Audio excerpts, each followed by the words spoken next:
Hello sa inyo! Alam mo, isa sa mga pinakamatinding hamon sa buhay natin, noon pa man, ay kung paano ba talaga harapin yung walang tigil na pagbabago. Kaya ngayon, susubukan nating sisirin yan para mas maintindihan natin kung ano ba itong daloy ng buhay. At ito yung tanong na siguro madalas nating iniisip, di ba?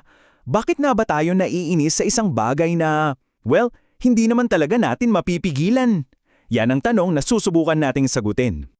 So para masagot yan, simulan muna natin sa isang pamilyar na pakiramdam. Yung feeling na parang palagi na lang tayong lumalaban sa agos. Kasi isipin mo to, di ba?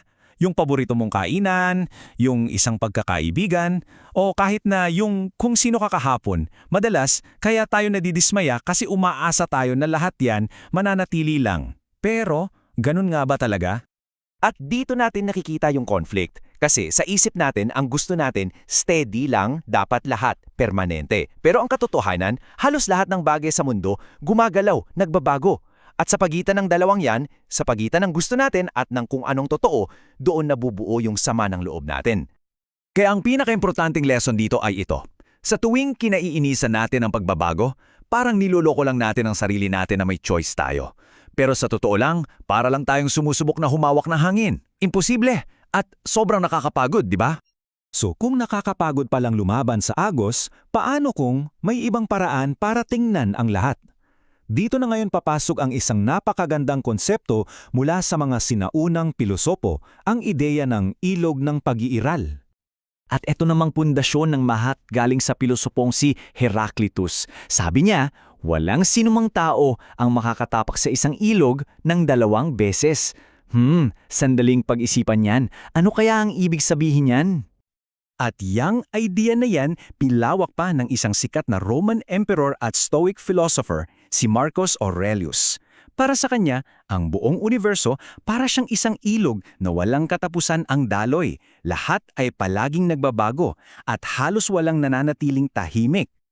Para mas malinaw, ito pala ang ibig sabihin ng pag-iral o existence sa pananaw na to. Ito'y parang isang ilog, walang tigil sa pag-agos, palaging nagbabago. Ang buhay, kung ganon, ay hindi isang destinasyon, kundi isang walang hanggang paglalakbay. At ito, yung pinakasusi sa lahat.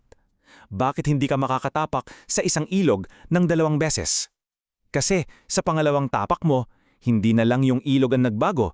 Ikaw mismo, nagbago ka na rin. Ang galing, no? Bawat sandali, binabago tayo. Okay, so naintindihan na natin yung konsepto. Ang ganda. Pero paano natin to i-apply sa araw-araw? Paano natin gagawing practical tong sinaunang karunungan na to? Well, yan ang pag-aaral kung paano sumabay sa agos. May 3 simpleng hakbang lang para dito. Una, kilalanin mo. Tanggapin mo na natural ang pagbabago, hindi siya kaaway. Pangalawa, bitawan. Bitawan mo yung mahigpit na pagkapit sa nakaraan at yung takot sa hinaharap. At pangatlo, yakapin mo. Imbes na tumayo ka lang sa tabi ng ilog, sumali ka sa daloy. Kasi, sa huli, lahat ng napag-usapan natin ay bumabalik sa isang napakasimpleng katotohanan. Lahat ng bagay ay pagbabago. Yan ang nag-iisang batas sa mundo na hindi kailanman nagbabago. Kaya naman, ang hamon sa atin ay malinaw at direkta. Sumabay ka sa agos. Flow with it. Huwag mong labanan kundi makilahok ka sa sayaw ng buhay.